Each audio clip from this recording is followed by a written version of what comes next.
Good morning, good afternoon, and good evening, colleagues, ladies and gentlemen. I am pleased to welcome you to today's CIArb YMG webinar, where we will be looking at developments globally in international arbitration in the year 2020. Looking ahead to 2021 and beyond, we will also look at some of the developments that are on the horizon. I have been told to inform you that this webinar is being recorded, and recordings will be available later on. So let's first get the introductions out of the way. I am Vivek. I'm a barrister at 39 Essex Chambers with a wide-ranging practice in international commercial arbitration, investor-state disputes, and international litigation. Today we have a brilliant and diverse panel with me. I'm sure many of you already know the panelists, but those of you who don't know them, I will do introductions, and you can watch out for the serious smile to know who's being talked about.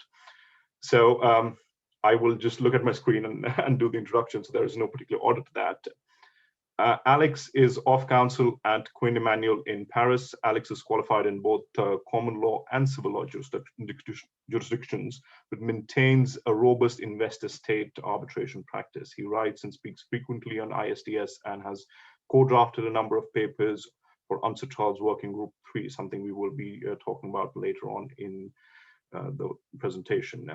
Noreen is a senior associate in the energy and natural resources practice of Tripleoklaw. She routinely acts for clients in both institutional and ad hoc arbitrations under a wide variety of arbitral rules. She has also appeared in court matters relating to arbitration. She's a member of the Law Society of Kenya's ADR committee that supports the development of arbitration in Kenya. She recently led the committee in drafting the Law Society of Kenya's Arbitration Rules 2020. Miloš focuses the practice on serving as external legal advisor to the governments, state-owned entities, and international business leaders on subjects of public international law, amendments to national legislation, and diplomatic conflicts. He regularly prepares strategies in response to international sanctions, territorial disputes, armed conflicts, trade-related conflicts in Eastern and Southern Europe, the Middle East, Africa, and Asia. He has experience of leading international arbitrations in a wide range of industries, and his expertise includes counseling states on investor-state proceedings.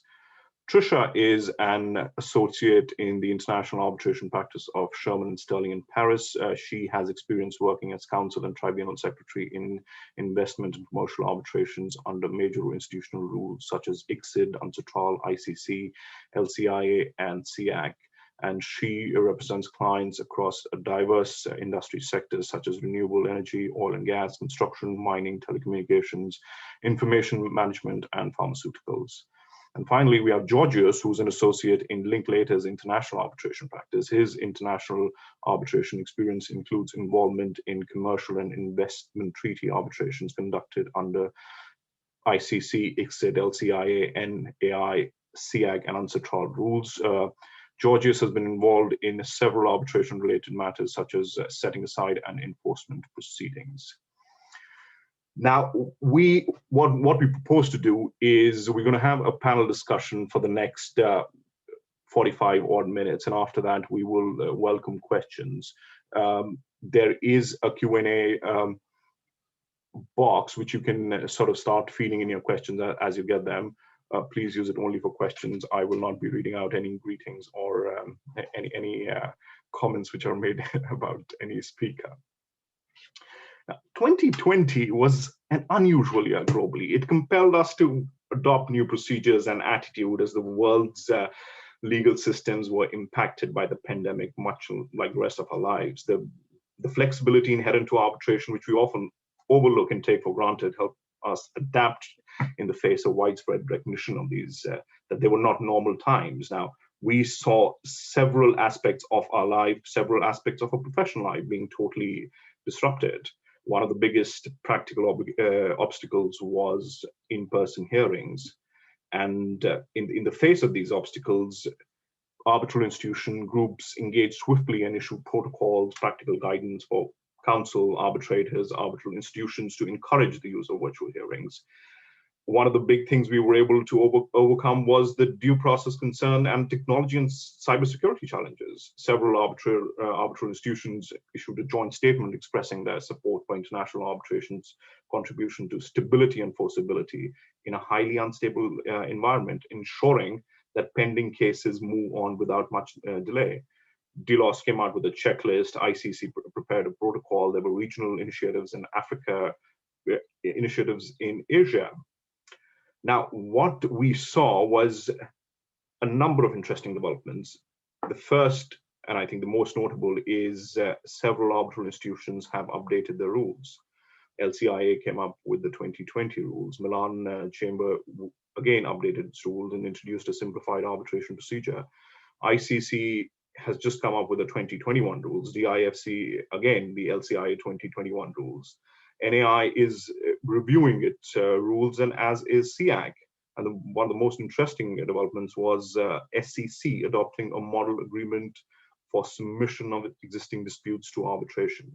These changes largely build on and refine all these rules and are trying to address the contemporary issues that are coming up in arbitration, and also make these processes and procedures more refined and expedite them. We also this year have seen the publication of the IBA, the revised IBA rules on taking evidence in international arbitrations. It's the first time in 10 years that these rules have been revised, and the aim remains to align these rules with prevailing arbitration and best practices. We've seen developments in various courts, various important decisions have come out. The UK Supreme Court ruled in Enka versus Chubb on what governs an arbitration agreement. Halliburton and Chubb came out shortly thereafter, which discussed an arbitrator's duty of impartiality, apparent bias, disclosure in English-seated arbitrations. Much like Enka and Chubb across the world, the Singapore Court of Appeal talked about the same issues in BNA versus BNB, and closer to the United Kingdom, the Dutch Supreme Court discussed issues of sovereign immunity in a case involving Kazakhstan, which was arising out of the Dutch Energy Charter. And obviously there is actually UCOS 2.0, but we will talk about all these issues and much and many more interesting with the panel.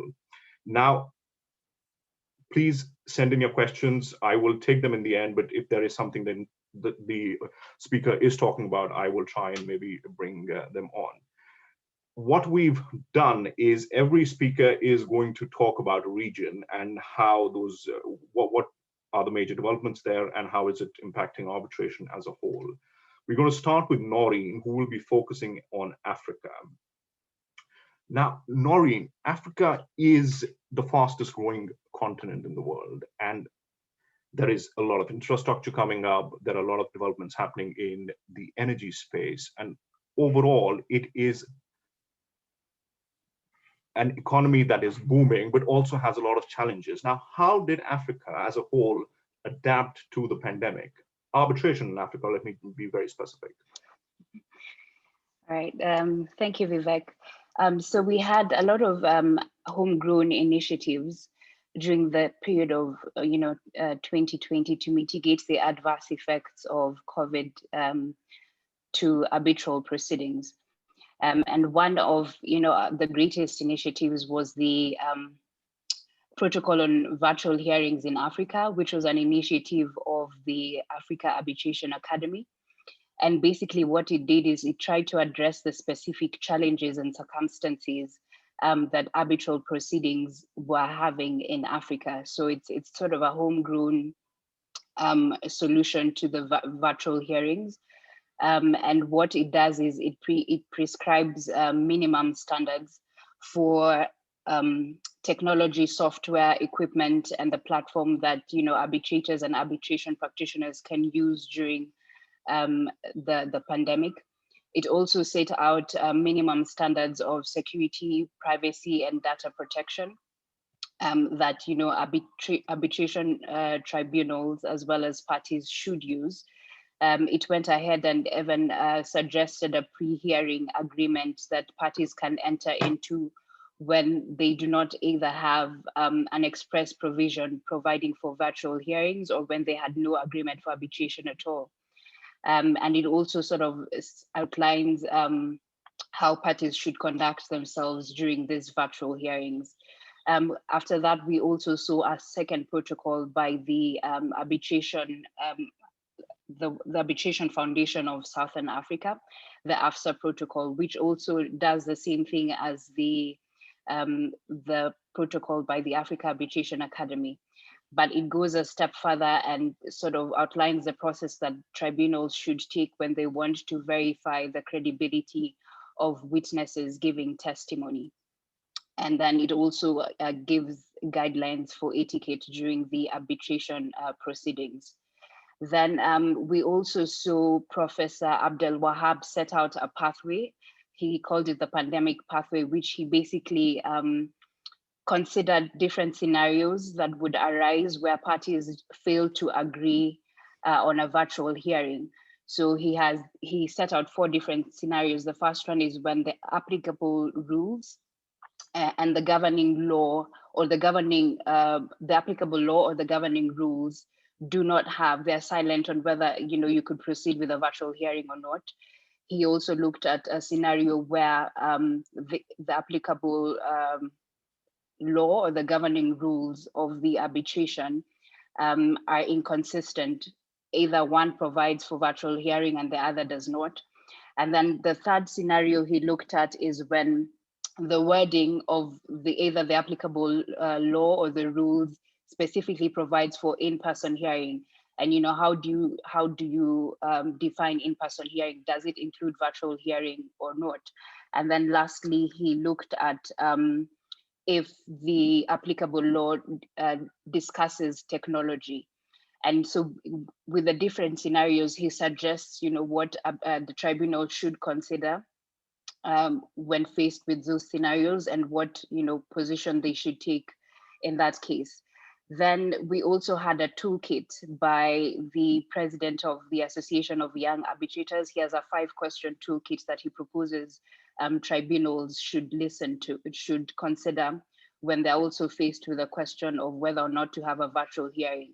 And the questions revolve around, representation of the parties, whether there's going to be prejudice, what is the cost implication of a virtual hearing, what does the governing law provide for? And he basically outlines that if the tribunal answers these questions in the affirmative, then it should go ahead and order a virtual hearing.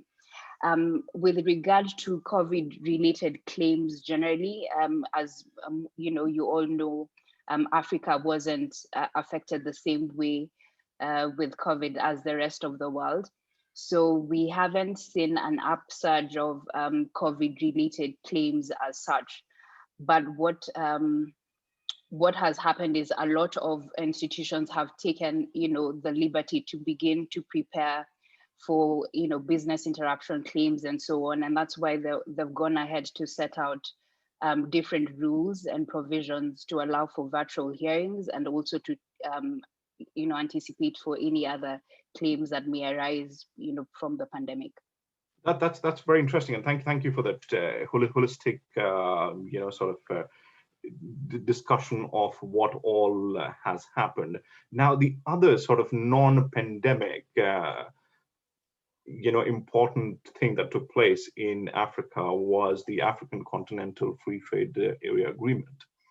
Briefly, tell us your thoughts about that, and what you see, what you see the impact of the agreement in the future. All right. So I've realized that the older generation prefer to call it the ACFTA and the younger ones call it AFTA. So if I or use the words interchangeably, I'm talking about the same thing, but it also shows you should go with whichever generation you identify with. But it should also tell you that I have an identity crisis if I'm mixing up the two. But so the ACFTA is operationalized in January 2021, which is just last month. And pertinent to what we are discussing is it has a dispute settlement mechanism set out in the agreement itself, but also it has a protocol for the rules and procedure of dispute settlements called the DS protocol, which is supposed to basically guide how disputes are going to be resolved under the agreement. So far the protocol is still being negotiated by member states. But it's interesting to note that what the agreement envisions is state-to-state disputes and dispute resolution. So it sort of is going to get rid of parties are considering getting rid of ISDS completely, which is not surprising because there's been an uproar and concerns over ISDS not only in Africa but across the region. So what we may see going forward during the negotiations that will obviously take place this year is either going the USMCA route, which is to have trade remedies where there's a panel of two judges just to listen to those trade issues. But there's also discussions around having a permanent court in the region, continental court, that will basically listen to investment related disputes. So it'll be interesting to see how that goes in the coming months. Thank you.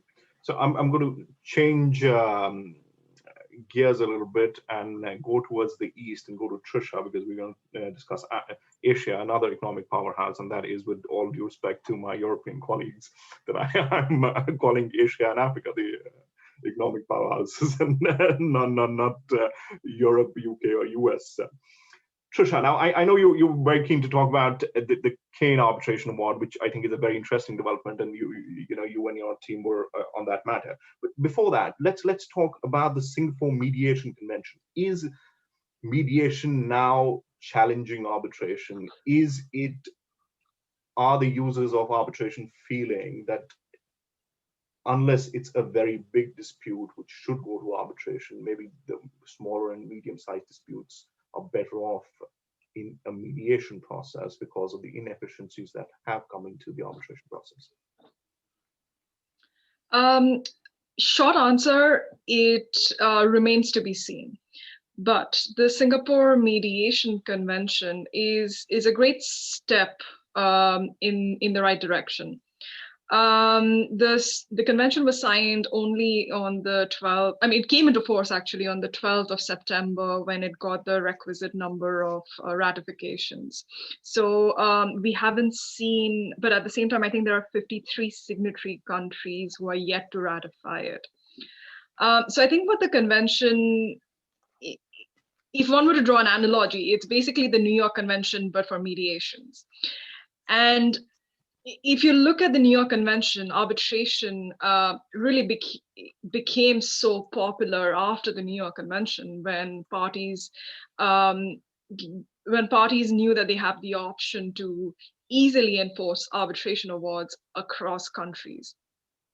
So one can imagine that with the signing of the Singapore Mediation Convention, more and more parties might think that mediation is a viable alternative to not just arbitration, but even litigation or negotiation or other forms of dispute settlement. So yeah, this is definitely a good step in that direction. Now, for investment for ISDS, is it a alternative? As my experience has been that it is not yet, but I know that there are certain parties which are discussing it. The reason I asked that question is you can easily find an English court judge complain about arbitration taking a lot of work from litigation. So is mediation going to take work away from arbitration? But I guess the answer is, as you very rightly said, it waits to be seen. But I think it is some sort of a wake-up call to arbitration practitioners all over the world.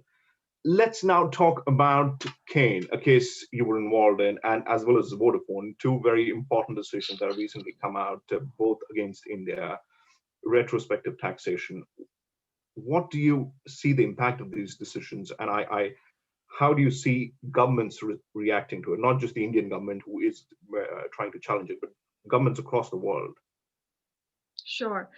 So before I go into Vodafone and Cairn, I think it's worth going back to 2011 when the White Industries Award came out. So that was the first adverse decision against India, and that award was worth some 4 million Australian dollars. So this is 2011. Now cut to 2020, Vodafone the Vodafone award comes out, and it is worth $5.5 million. Now, what was the difference between the two awards? The White Industries Award was paid immediately by the Indian government. Vodafone, however, was taken to the Singapore courts and challenged because the Indian government challenged it on the grounds that tax disputes are not within the scope of its BITs. Now, what changed between 2011 and 2020? What has changed is that now in 2020, India has 10 pending arbitrations against it.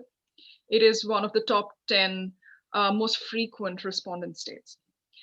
And that is probably also the reason why when the Cairn decision came out a few months after the Vodafone decision, that was a much larger award. The tribunal awarded Cairn $1.3 billion.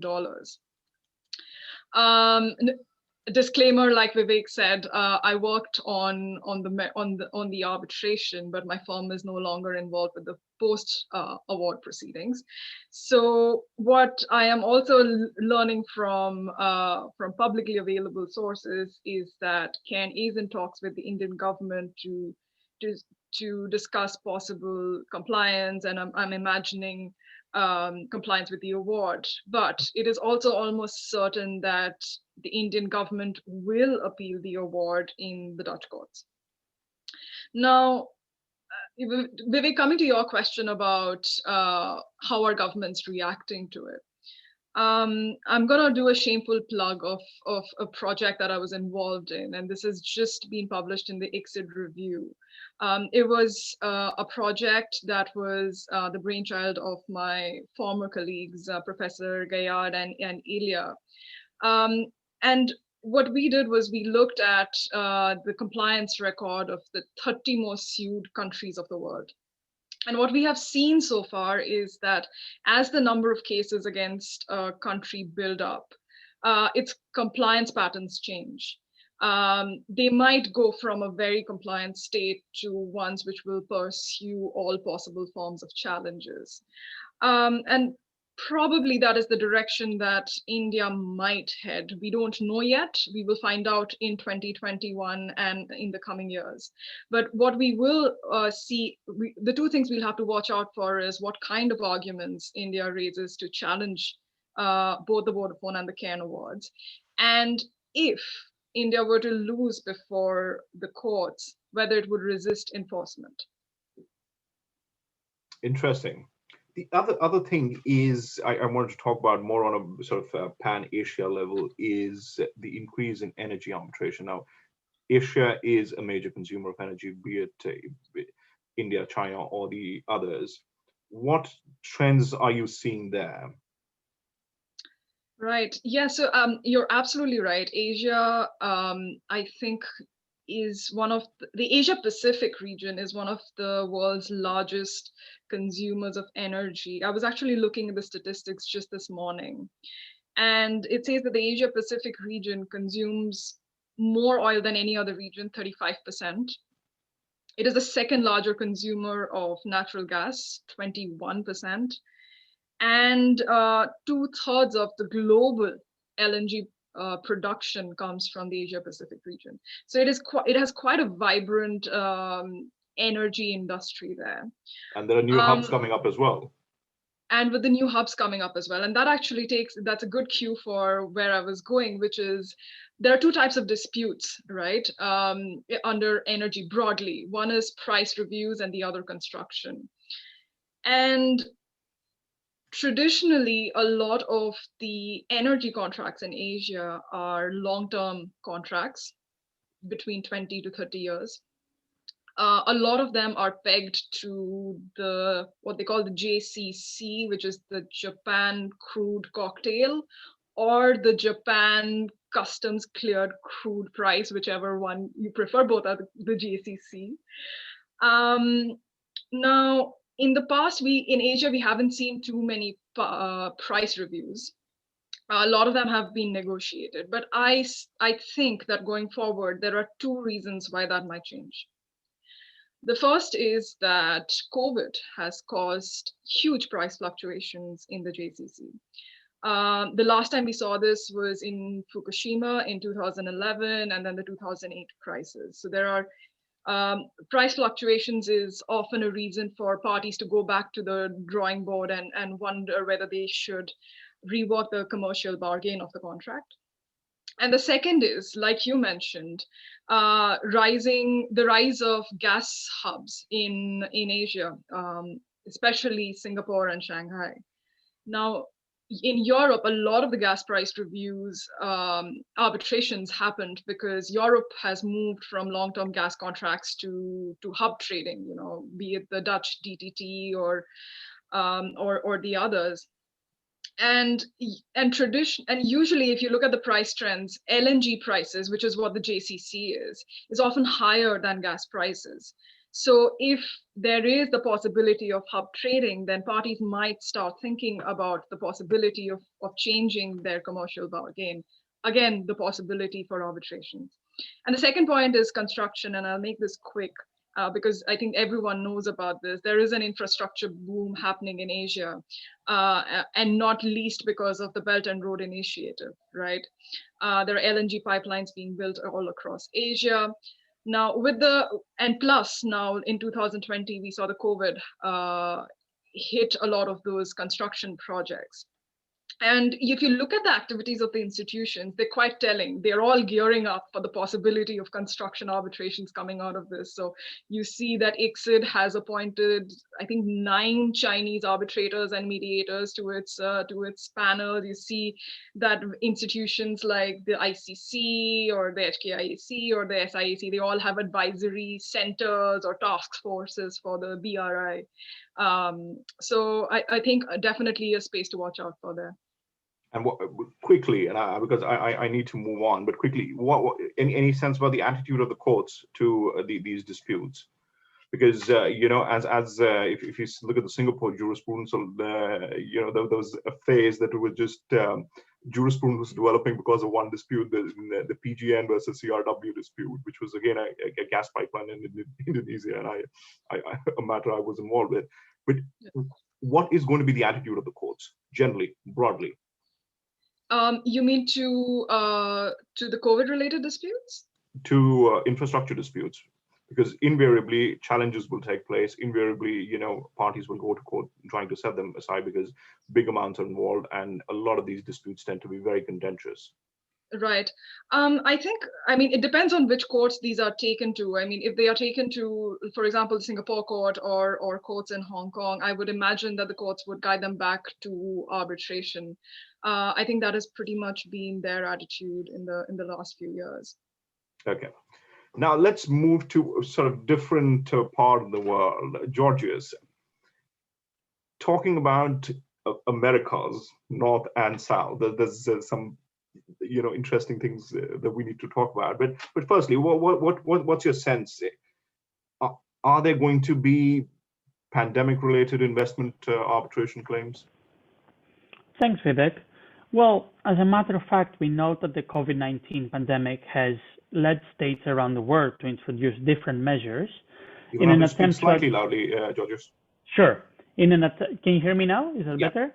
Much better. Okay, perfect. So as I said, we know that the pandemic has in fact led states around the world to introduce different kinds of measures in an attempt to address the wide-ranging consequences of the pandemic brought about by the virus. And the Americas, of course, is no exception in this regard. For instance, one measure which has received significant attention is as potentially subject to ISDS claims was the decision of the Peruvian Congress to suspend the collection of toll fees. The law caused ambassadors of several states to protest the measure, and eventually was eventually found to be unconstitutional by Peru's constitutional tribunal. However, in any case, it is still very interesting that even members of the parliament raised issues as to raised questions as to whether this measure is potentially prone to ISDS claims. Next to that, in Chile, we noticed that French airport operators have threatened the state with an ISDS claim concerning their concession to operate Santiago's international airports, claimed to have been impacted by measures taken in response to the COVID-19 pandemic, and demanding that said concession be renegotiated to avoid expropriation of their investment. There are more examples, of course. States like Argentina, Bolivia, Brazil, Colombia, the list goes on. Costa Rica, El Salvador, they've adopted measures regarding access to utilities such as electricity, gas, water, telephone, and internet bills. And their commentators have suggested that such measures may affect investors and may lead to ISDS claims. However, while this is happening, at the same time, commentators have called on states to suspend during the COVID-19 crisis investment arbitration with regards to any COVID-19 related measures. Similarly, organizations have even called for a moratorium on all treaty claims brought by companies against states and a permanent restriction on all arbitration claims related to state measures adopted to counter the effects of the COVID-19 pandemic.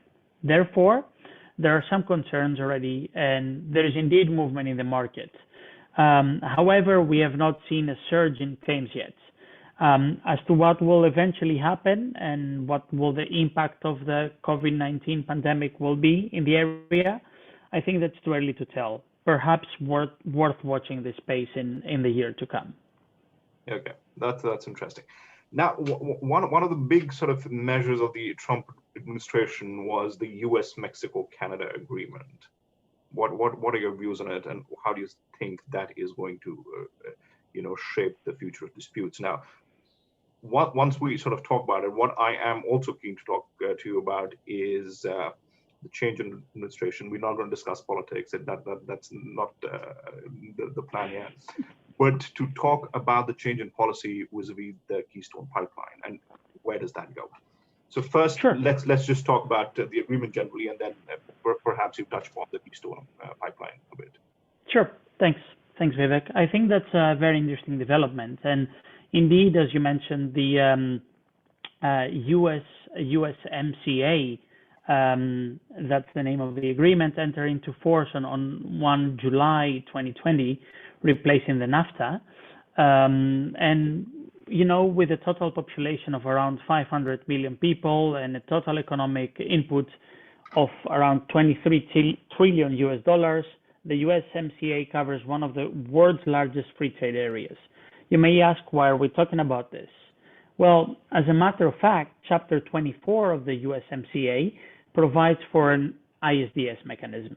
And there it's interesting to see and to compare with the African Continental Free Trade Agreement, or I should say ACFTA, to see what happens with regard to ISDS and the recent free trade agreements. The USMCA is different from the NAFTA, from Chapter 11 of the NAFTA. First off, Canada is not a party to the ISDS mechanism provided in Chapter 14. This means that ISDS claims can neither be asserted by Canadian investors nor asserted against Canada. And also, it's interesting that Canada's consent for legacy claims under the NAFTA will expire on 1st July 2023. So we understand that ISDS only survives for the benefit of American and Mexican investors. Where does that leave them? Largely the same regime that was applicable under the NAFTA will apply under the USMCA to foreign investors, parties to covered government contracts that belong to 5 covered sectors, so oil and gas, power, generation, telecoms, transportation, and infrastructure. On the other hand, a less favorable regime will apply to all other foreign investors under the USMCA to foreign investors to other foreign investors that can only have access to the ISDS system only to enforce a certain number of protections, and these investors must first defend their claims in local courts before initiating arbitration. That said, the USMCA will not affect ongoing NAFTA arbitrations. In addition, investors will be able to file new NAFTA claims within 3 years of NAFTA's termination, provided the dispute arises out of legacy instruments. That is, instruments established or acquired when NAFTA was still in force and that remained in existence on the date that the USMCA entered into form. So that's where we are with regards to the USMCA. You indeed also pointed out very well the recent change in the administration, and of course we're not going to talk politics, but there are some interesting developments there. So first of all, speaking of the US, let's focus on what's at stake, what's in store for the country. There have been we have recently seen some discussions concerning the prospects of a NAFTA claim against the US with regard to the Keystone XL pipeline, which was approved by Donald Trump in 2017. You may recall that in the past, the Obama administration's refusal to issue permits for Keystone XL, which led the investor to file a later discontinued $50 billion claim against the US. So why the renewed interest? This is due to the fact that after his inauguration, President Biden revoked the permit for the Keystone XL pipeline in January 2021.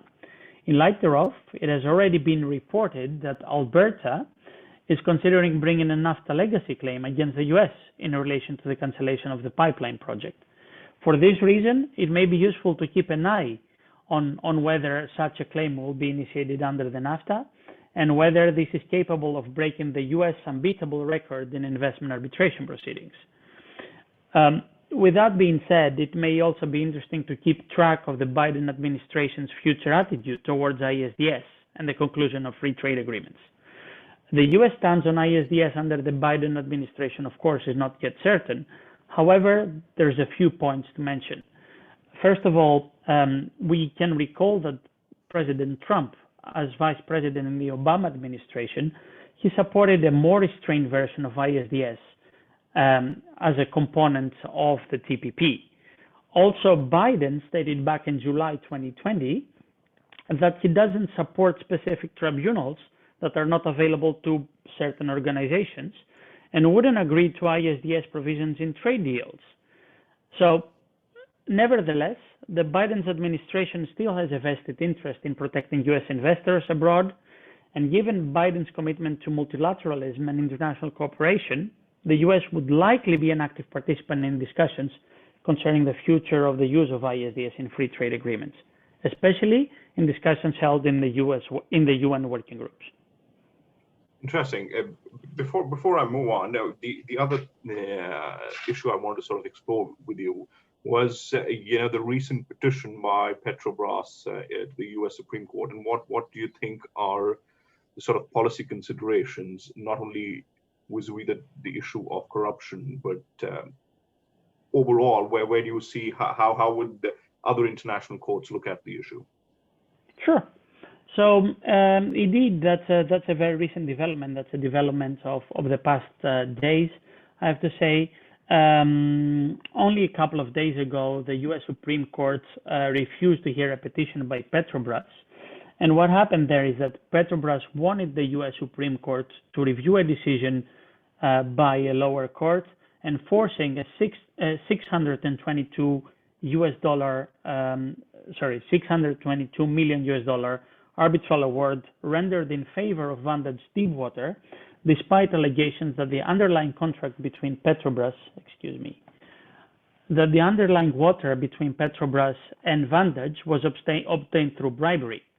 The main point here is that US courts, in first instance and appeal, deferred to the findings of arbitrators in relation to the corruption allegations and refused to deny enforcement or vacate the award by finding that the arbitrators had properly concluded that Petrobras waived its ability to raise bribery concerns, because it reiterated its approval of the underlying drilling agreement even after the allegations emerged. Petrobras wanted the US Supreme Court to determine how much deference courts are obliged to show arbitrators when deciding whether enforcement of an award contravenes US public policy. Petrobras argued that some circuit courts have concluded that courts must independently review arbitrators' findings with respect to allegations that enforcing an award would violate public policy. But in this case, the Supreme Court refused to review the issue, and the Fifth Circuit Court judgment still stands. Now, as to any other developments regarding corruption and the stance that international tribunals may take with regard to corruption, it's important to refer to the recent case of Odebrecht, which filed in 2020, in February 2020, to be more specific, a request for arbitration with exit against Peru, one of the countries affected by the infamous Odebrecht scandal. Therefore, Odebrecht brought a claim in relation to a concession agreement for a pipeline in Peru. The tribunal was constituted in October last year, and while the case is in early stages, it has been already argued that the state is likely to rely on allegations that the contract was obtained through corruption. The state will have to prove these corruption-related arguments, of course, with the standard of proof used by the tribunal being key. Now, neither the Exit Convention nor the arbitration rules say anything about this issue. It is true that arbitral tribunals have been inclined to apply different standards to prove corruption, but it's difficult to assess at this stage what will happen in the case at hand. Although we do not expect a decision on this issue in 2021 necessarily, this is an area on which we should all keep an eye regarding disputes in the region. In this sense, we should also expect to see the push towards transparency and against corruption continue and hopefully increase in the region. We know that corrupt practices were not limited to bribing officials to obtain contracts, but also involved the bribing of arbitrators seated in proceedings involving Odebrecht, for example. And as a response thereto, we have already seen trends in countries like Peru, where only a year ago the Arbitration Act was actually amended to prohibit the state from participating in ad hoc arbitration proceedings, a space in which, amongst others, can be perceived as allowing lack of oversight and corruption. Similarly, the Lima Chamber of Commerce has launched a platform through which it publishes awards in case involving the Peruvian state. Hopefully, initiatives like this will become common in the region and will show us a new pathway in 2021. And I think we will see the issue of corruption come up and play out in many jurisdictions. Now, moving on, Miloš, you do a lot of work for the state, so I'm going to explore some more controversial topics with you. But as I said to Georgios, policy, not politics. So tell me something. Consequences of sanctions imposed on foreign investors designated as military end users. What are your views on this? You're still on mute. So let me start first by thanking you for the invitation, and I would like to have a short follow-up on what Georgios just said. It seems that the only thing not scratching anybody during COVID times is some states' attempts to hinder proceedings against them. So we'll hear about the need to stay all proceedings before they commence, which I do find should reside with the arbitral tribunals. And secondly, what we saw in the European Union is in May, this PR attempt to enter into an agreement which upheld the dead Achmea. And just 2 weeks ago, the High Court in Frankfurt in Germany decided that Achmea still stands with respect to unilateral proceedings, and that arbitral proceedings have to be suspended as of that decision. So that putting aside for the time being, I'm coming back to your question. And I truly believe that this question has broader consequences than just one case, which is currently in place against Ukraine. Namely, if we boil it down to its essence, we have an issue where a foreign investor is affected by, let's say on the first level, US sanction, and then subsequently by sanctions of some allies, and that foreign investor is opening or commencing investment proceedings. Should the arbitration tribunal, in this case against Ukraine, say that this practice is completely aligned with international law and previous practices, we'll end up with a number of cases against European states, which can come from Eastern Europe, which can come from individuals that are sanctioned in a similar way, and which can really open up another avenue of challenging such sanctions. Now, that all said, what we have in a particular case against Ukraine is a potential military end user, defined as any kind of user or entity that has strong ties or directly is connected to armed forces, to the police, or indirectly has something to do with those armed forces. Of course, then we talk about a very serious issue, and an issue that we as practitioners do not really examine apart from very back end when the damages are there and somebody wants to reclaim their investments. That said, states approach the issue from a completely different angle at the very beginning, and that is most likely a national security angle. So what states want to establish is whether allowing such an investment can have direct or indirect consequences to the national security aspects of this state, and indirectly to the public interest of that state. What does that particularly mean? Is that the state would examine, do the due diligence as much as they can. It will see how the investor reacted to their inquiries to documents, and thereafter establish whether they need to make a move with respect to the investor, or maybe hinder the investment itself. Now, this is not a theoretical issue because the arms trade treaty in Article 7 explicitly obliges states and export authorities to consider potential that the arms or items can contribute to or undermine peace and security, or can be used for facilitating serious violations of international humanitarian law, commit or facilitate an act of constituting an offense under international conventions or protocols, and so on.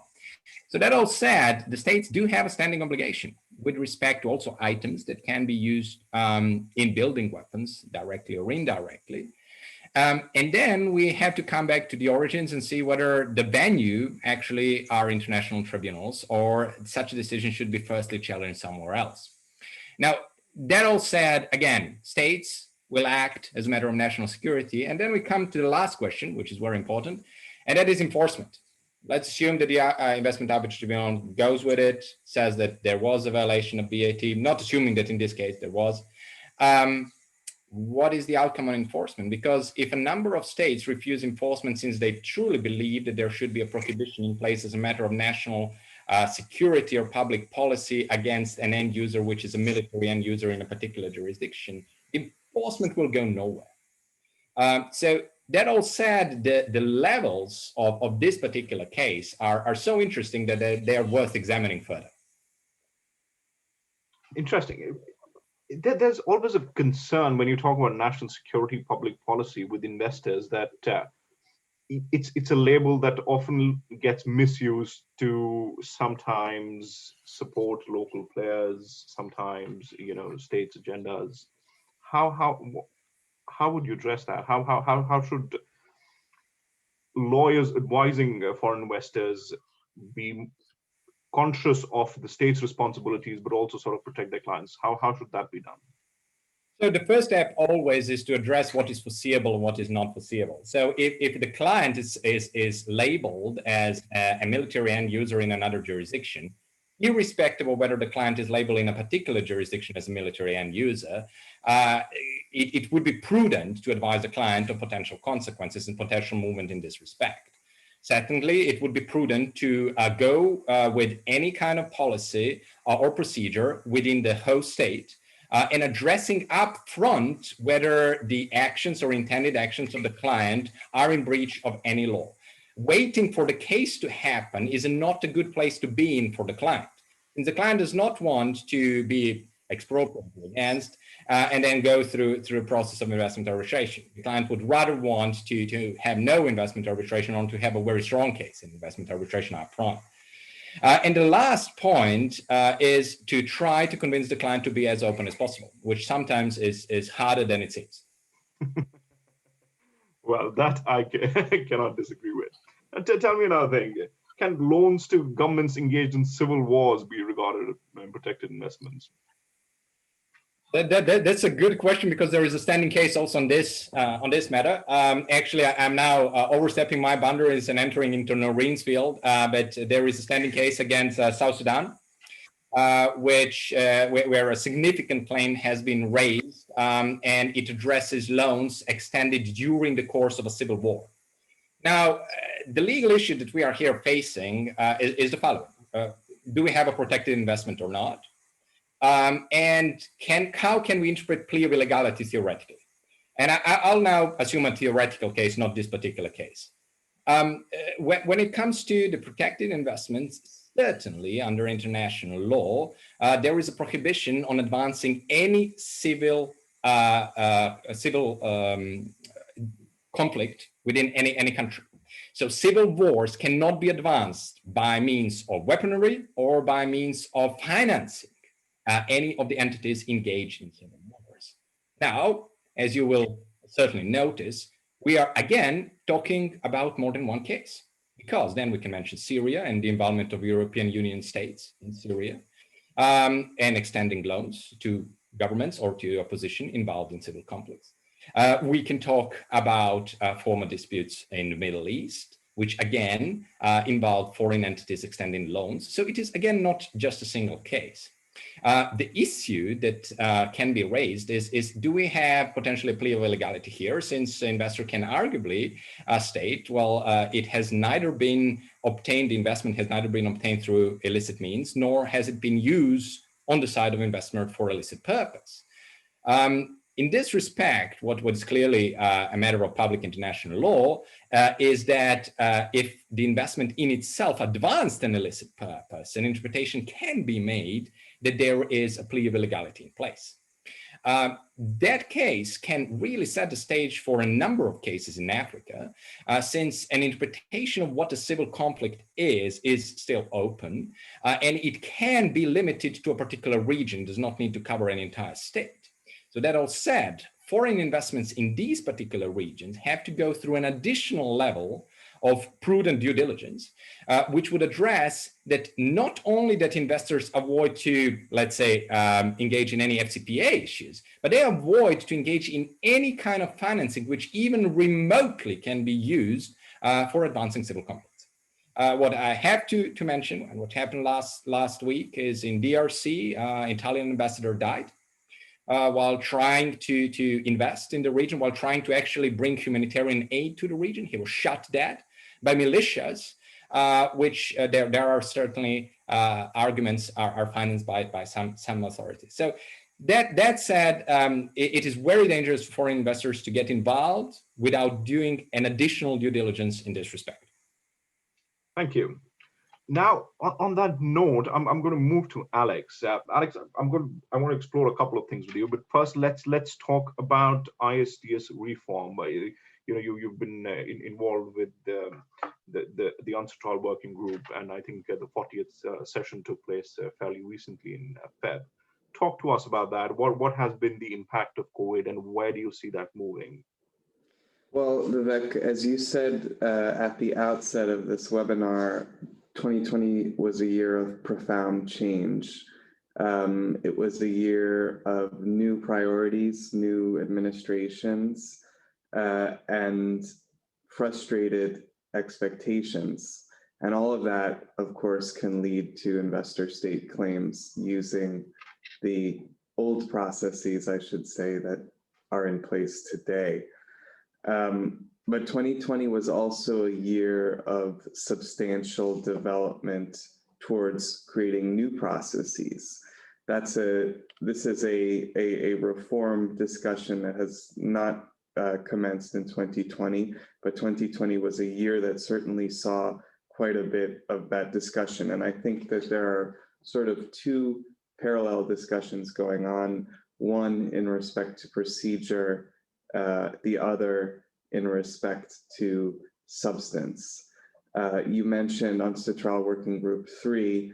UNCITRAL Working Group 3 certainly has been discussing quite a lot of the procedural aspects. But before I discuss that, I think it's worth discussing raising the ghosts of 2018, and in particular one ghost, which is the ACFTA decision, which still impacts our discourse today. Miloš raised the termination agreement. That was an agreement between 23 EU member states following the ACFTA decision to terminate the BITs between them. And I won't go into the details of what that decision did, but in effect, that's precisely what it did. But this is really a part of a political process which sees in Europe, the European Commission taking a lead role in negotiating the investment as well as the trade treaties and policies of EU investor states. And we've seen that in UNCITRAL Working Group 3. 2019 was a year that saw a lot of discussion about the Multilateral Investment Court. That is a proposal of, in particular, of the European Commission to do away with entirely with the current system of ISDS through arbitration and create a standing body that would adjudicate investor state claims under existing and future treaties. And if 2019 was the year of the MIC, 2020 was probably the year of the appellate mechanism. The appellate mechanism is a vague idea of introducing into the ISDS system an appellate process, I would say, which is potentially less evolutionary than the MIC. And I say potentially because the appellate mechanism really has three flavors. There's an idea of an ad hoc appeal process, which would basically see an ad hoc body like an arbitral tribunal with each side naming one ad hoc member. There's also an idea of creating a permanent standing appeal body, as well as incorporating an appeal mechanism into the Multilateral Investment Court or some sort of standing court. And there are really three areas of controversy in respect to that proposal. One, who decides who the appellate judges, arbitrators, decision makers are? This is the same debate basically that has been going on about the Multilateral Investment Court. At the core of international arbitration is the idea of party autonomy and that parties can choose their own arbitrators. But of course, that is anathema to a standing body system. One of the arguments against a standing body is that if you have states in particular naming judges or appeals decision makers, that is going to create a highly politicized process. And in the United States, we see how politicized the appointment of judges can be. At the ICJ, even there's a quite political process as well. The second question is, what is the scope of review going to be? The Commission has proposed something along the lines of review for manifest errors of law as well as fact, which really raises the question, how far is this appellate body going to go? And the third question, of course, is, do you really need a three-tier process? Because that's effectively what you're creating with an appellate mechanism. If you've got an arbitral tribunal, an appellate body, and then you've got to go enforce your award somewhere. It's sort of a Russian dolls of different processes in the dispute resolution process. And of course, on top of that and related to that is enforcement. Is an award rendered by a tribunal also going to be rendered by an appellate body? In that case, would that appellate body be considered a permanent or temporary arbitral tribunal for the purposes of the New York Convention. A second question is, well, if you're going to consider that the ICSID Convention applies, what do you do about Article 53, which says no appeals? And for that reason, one of the proposals that the EU Commission has made is to revive the 2004 ICSID appellate facility draft, which really highlights the fact that the more you think about reforming the process, the more it becomes clear that some sort of new multilateral treaty is going to be required. And of course, that ensures that this issue will not be resolved in 2021, for sure. Moving to substantive reforms, 2019 was definitely the year of model BITs. It was the year that we heard about the Dutch model BIT, and that was and a new generation of model BITs that came with that. And those are clearly revolutionary. It's a process that we've seen over the last 10, if not 20 years of creating more greater definitions, greater clarity in the treaty itself. Gone are the days of two-page treaties with vague terms. Now we're seeing serious definitions, substantial definitions of terms like fair and equitable treatment, other ways of preventing shell companies from bringing claims than denial of benefits provisions as well. And of course, one of the practical applications of this new generation of treaties was the CETA, the trade agreement between Canada and the European Union, which also, by the way, incorporates an idea of a permanent standing body of adjudicators and an appellate level. But one of the more interesting reform developments, substantive reform developments of 2020 has been the discussions about the Energy Charter Treaty, which is a multilateral but largely European treaty that was signed in the early 1990s and aimed at the liberalization of energy markets, mainly fossil fuels at the time, and mainly in Europe. And this process was launched with a modernization text in 2019, and to date has sort of culminated with a report in 2020. And of course, much of the discussion is around substantive reforms that have nothing to do with ISDS. We hear, as regards ISDS, we've seen a lot of the same discussion that we have in UNCITRAL Working Group 3 and in the model BITs. But one thing to consider is whether a reform of the ECT will ever see the light of day.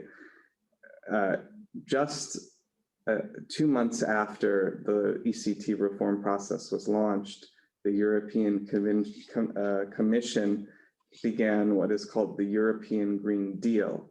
And this is a massive effort that will not end in the next few years to make the European Union climate neutral by 2015. And a lot of that is contradictory with what the ECT stands for, which, as I said, is substantive policies in respect to fossil fuels mainly, given the time at which that treaty was passed. And so, and in fact, 4 French ministers came out at some point and said that parties should simply withdraw from the ECT and think about another treaty or something like that, given the European Green Deal. And that's a very interesting development because it sort of calls into question this approach that the European Commission has taken to coupling trade and investment together. For once, it might be the trade provisions and not the ISDS provisions of a treaty that end up dooming that treaty. Thanks, Alex. That was a very sort of holistic analysis. Now, but we've actually gone over time. But I have one quick question for you. Investor-state disputes, the whole sort of mechanism is essentially a political process. The changes in Europe have been sort of driven by the politics of the European Commission, or at least that you have the sort of politics of Africa is sort of changing their policy. You've got India, you've got US. We panelists have all talked about it. Looking ahead, what are the three things that we should be looking out for? I'll ask you to do it in a bullet point format this year and the next 2-3 years in terms of investor-state disputes. In terms of the reform process? Well, reform and otherwise.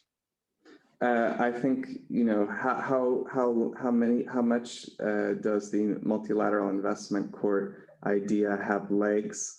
I think that it sounds like an interesting idea, but does the world really have the stomach for another multilateral institution in times like these? I think whether, and I'll just one second point on substantive issues, whether clearer substantive answer the question you just put. Does the world have a stomach for it?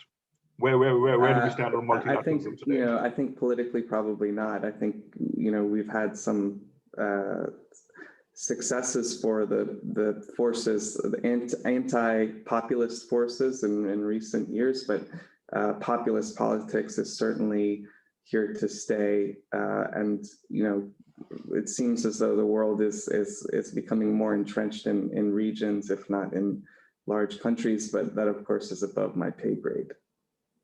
Okay. Well, on that note, I'm going to just thank all of you and open this up for questions. Now, we've received some questions, some of which have been answered, but I would encourage all of you to sort of send in questions and I'll read them out and we can get the panelists to answer them. As you sort of type up your questions now. Quickly, 1 minute, a question for everyone. What was the single most important change that you had to bring to your practice because of the pandemic, and how you sort of see that impacting your practice in the future? So I'm going to start with Noreen. One, very briefly, Noreen. Very personal, a personal change, not sort of in terms of what your firm did, but what you did as an individual lawyer. Wow. I think working from home and just having to organize myself around that. I think we've discussed how over and over how you take up a lot more time when you're working from home, because it's assumed that you're ready to pick up anything on the go. So for me, it's work-life balance. Personally, that's what I have picked up from this period and what I'll be taking going forward. So you're no longer, working from home. You're essentially sleeping in office, so that that the expectation is there. Okay, Trisha. I think it's an offshoot of what Noreen said. I mean, work from home was the biggest change for me personally in 2020 as well, and relatedly, being effective through the Zoom or other video platforms, both with clients or keeping your networks alive and things like that. So I think being effective through a virtual platform. Georgios? I would have to agree with whatever is mentioned by Trisha and Noreen. It's more of a question of getting adapting to working from home and keeping the network alive, indeed. So catching up with people. How do you keep the network alive? That's a good question. I mean, you need to send it requires more effort. Let's say. But of course, I think one good example of how to keep a network alive is participating in events like the present one. As I'm aware, there will be a possibility for people to mingle later on. So I think that's one of the options. And then we also get to a more proactive approach of sending emails to people and asking them to have a virtual coffee. Interesting. Now, Alex, virtual hearings, once the world opens up, whenever that is, do you think it will continue, or how will it shape up? I think that one of the great advantages of current times is it's forced many of us who are technology adverse to embrace technology and the great advantages that it has, including, getting together with everyone that's on the screen in many different continents and parts of the world. Interesting. Miloš, now let me ask a question about clients. How do you see your clients adapting to technology? Because your states are not considered to be the most efficient when it comes to change. How do you see that? Well, they are simply not. So I had to get used to traveling by empty planes and having governmental waivers in place all the time. And this is the way it goes in 2020. It has gone, and it continues in 2021. And do you think it's changing in 2021? Will it change going forward? No. From the perspective of states, the only secure communication is personal one. So that's the end of the discussion.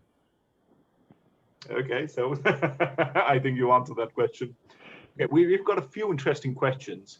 Now, the first question is, and I've been asked to not sort of read out names, data privacy. So I'm just going to read out the questions here.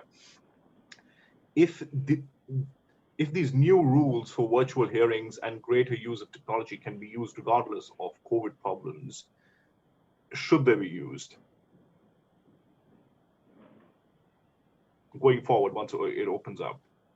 Anyway, anyone wants to answer that question? Well, I personally believe that virtual hearings still lack this interaction between counsel and the arbitral tribunal. That is certainly needed and beneficial for the proceedings. But this is just my take on it. I'm not assuming that virtual proceedings should not go on. I think that on procedural issues, virtual proceedings make sense. Maybe even on issues on law, simply issues on law. But further than that, I still believe that we are social animals and we do need social interaction. No, well, I agree with you. I've had the opportunity to do a few trials virtually as well as in a hybrid format. I completely agree with you. I think my sense is that virtual hearings will remain, especially, as you said, procedural issues, jurisdictional challenges, where you essentially have two sets of counsel or maybe more just coming in and talking about an issue. But I think when it comes to final hearings, the world will, whenever it opens up, want to have, in-person hearings, because I think the demeanor of a witness, the way a witness responds, is very different when you're behind a screen and when you have that person in the room, because technology sometimes does give witnesses the sort of protection which, if they're in the room, isn't available, which I think can be very important, because sometimes it is, ultimately it is the evidence that changes the fate of a case. So I completely agree. Now we have another interesting question. I'm going to read out the whole one. It's slightly long, but I'll read it out. As it was mentioned in the introduction, the IVA rules on the taking of evidence in international arbitration have been revised to address, amongst other, remote hearings. This is Article 8.2. In the commentary to the rules, it stated that one of the factors to consider for the tribunal in assessing whether the evidentiary hearing should be conducted remotely are environmental concerns. Do you believe that this factor in practice will have any impact on the decision to conduct the hearings remotely? Anyone wants to take a crack at this?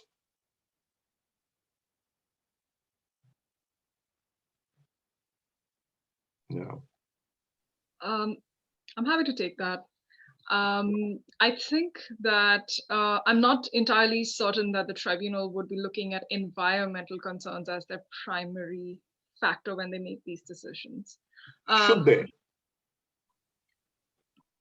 I don't think that they are obliged to. Should they? From my personal opinion, yes. I think that not just tribunal members, but lawyers generally should be more sensitive to environmental concerns.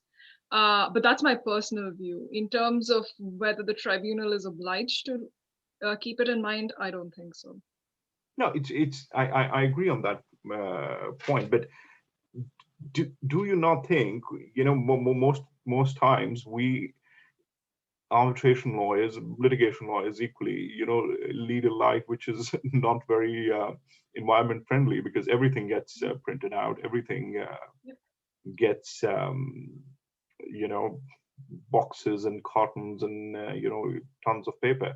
So, okay, let's put this another way. If the tribunal has not given any clear guidance in sending hard copies, would you suggest to a tribunal that you're not going to send hard copies in the interest of, keeping it electronic so that it's beneficial to the environment? Or would you just sort of go with the standard practice, you print it out and send it within the next 3 days? Well, I don't think that, again, the environment would be the reasons we would cite for not sending the hard copies of the binders.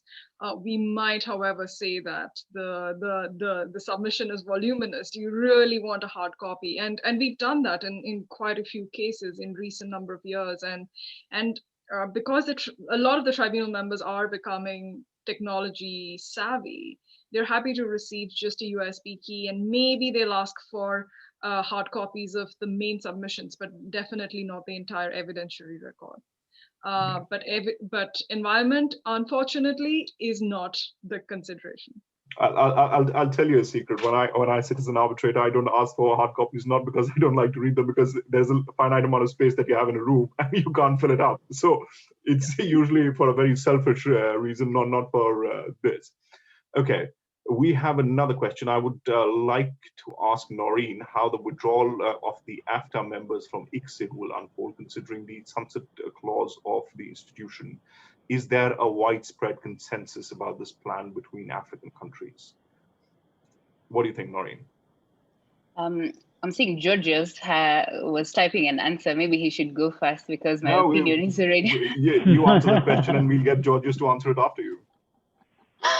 Well, for me, it's really what I've answered on the chat, because right now the ACFTA, the ACFTA, establishes a dispute settlement body, which primarily will be dealing with the disputes that arise under the treaty and between state parties who, have of course signed and ratified the agreement. So what we are seeing, most African countries want to move away from,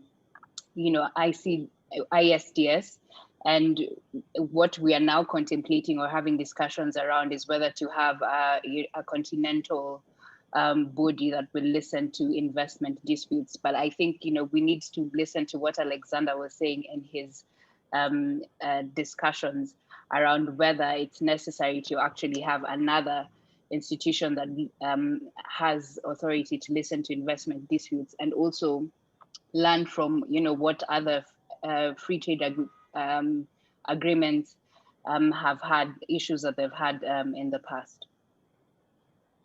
Georgios. Yeah, I mean, I've read a couple of articles on this point, and I think that some authors have already mentioned that, a possible approach would be for the investment protocol to the ACFTA to eventually replace the existing intra-African BATs and streamline the framework on investment protection in the continent. But of course, we understand that this would require significant political commitment. I think that another option that has been raised is that states may want to add an intra-African BAT termination agreement and include that in the investment protocol, so as to exclude the effects of the sunset clauses contained in intra-African BATs, just like the EU members have done recently. Also picking up on Noreen's point, we know from insiders that the ACFTA may be influenced by the Pan-African Investment Code, which was released as a non-binding document a few years back. And I think that what's interesting is that there's been, or what we've seen, is a lack of a common position on these points amongst African parties, to agree on a single position in the document. And for instance, I think that in the Pan-African Investment Code, but Noreen may correct me if I'm wrong, the states could choose whether to opt in or opt out of ISDS. So it was basically left to the states without providing one uniform guidance on the parties. So that may be another option, but I think that only the negotiations can tell. And I think that a draft of the investment protocol was expected in January of 2021, but due to the COVID pandemic, that has been there's been some delays. So I think that we should expect a draft investment protocol within the year, so that we can have more clarity on what the states propose on this issue. Yes. I think Georgios' lamp is giving us an indication that it's time to shut down. But I've got one more question, and I'm going to let Alex answer that. There's a lot of talk about diversity. There's a lot of talk about making changes to the whole sort of pool of arbitrators. What do you think will be what will we see in 2021 and beyond? What will be the big changes that will there? And this is not just ISDS, but also sort of commercial arbitration. Well, I think that we've been seeing the past few years a shift that is ultimately a generational shift that also reflects itself in the diversity of young and upcoming arbitrators.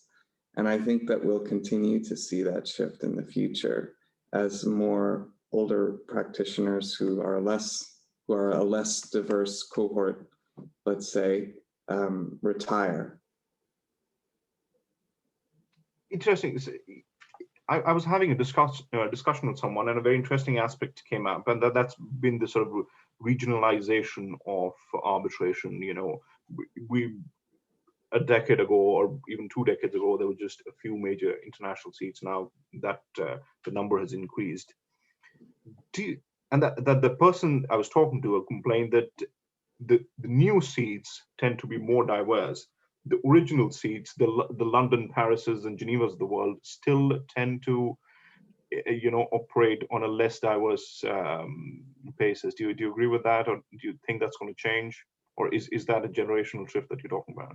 Well, I think that I don't think I think that's only partially true potentially, and one of the reasons is that existing arbitration hubs have a more entrenched older generation than perhaps do emerging and emerged hubs. But I don't think that that's true of a newer generation of arbitrators. Certainly not. I think you see a lot of diversity in the newer cohort.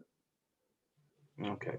We have one more question. What are the consequences between the parties of not having the possibility of demanding a direct expropriation in an international treaty such as NAFTA?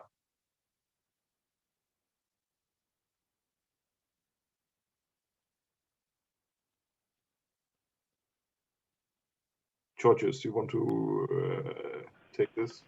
Yeah, sure. So I think that's a very good question, because what we do see is that, for instance, as I said, investors in non-covered sectors will not have the possibility to bring claims on indirect expropriation, while on the other hand, only qualified investors will be able to do so. Of course, that creates a two-tier system, which to some may be unjust. But at the same time, we also see a lot of backlash on indirect expropriation issues, especially with the COVID-19 pandemic. So I think it's important to bear in mind that maybe the states have taken that approach in order to avoid a more difficult position and avoid indirect expropriation claims on a more general sense. Thank you. And I think before your lamp shuts down for the third time, it's time to say thank yous and thank the panel. My apologies to all the attendees. We were planning to do a virtual networking session, but the technology did not allow that. So we just want to, call it a close right now. But thank you so much for joining us. And thank you again to all the panelists for their very interesting views. Thank you. Thank you very much, Vivek. Okay. Thanks, Vivek. Thank you.